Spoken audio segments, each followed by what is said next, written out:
दाखवणार आहे मेथीची भाजी। तर हिवाळ्यामध्ये छान हिरवीगार अशी कवळी भाजी येते।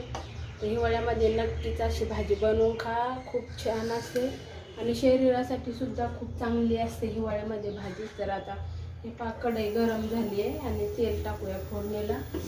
तुम्ही जेवढं तेल वापरता त्याप्रमाणे तेल टाका आणि कढई गरम झालेली आहे तर लसूण ठेचून टाकायचा आधी फोडणीला। लसूण टाकला की लगेच जिरे टाकायचे। जिरे आणि लसूण बरोबरच टाकायचा।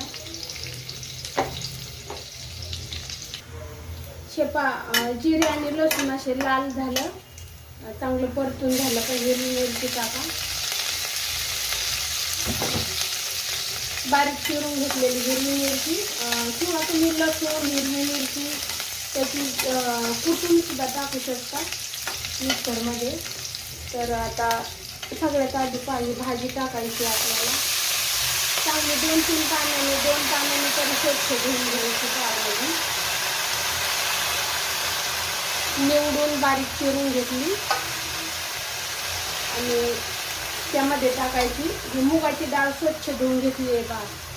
मुगाची डाळ स्वच्छ धुवून घ्यायची, भिजत वगैरे नाही घालायची डाळ, फक्त धुवूनच घ्यायची। ती मेथीच्या भाजी बरोबर शिजून निघते।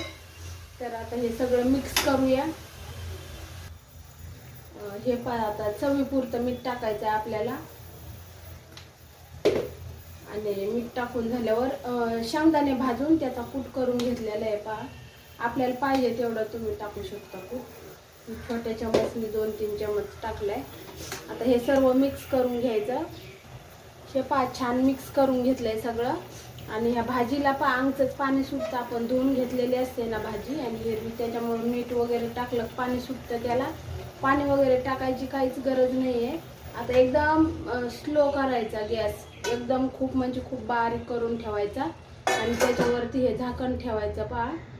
तर एक 7-8 मिनिटांनी पाहायचं आपली भाजी।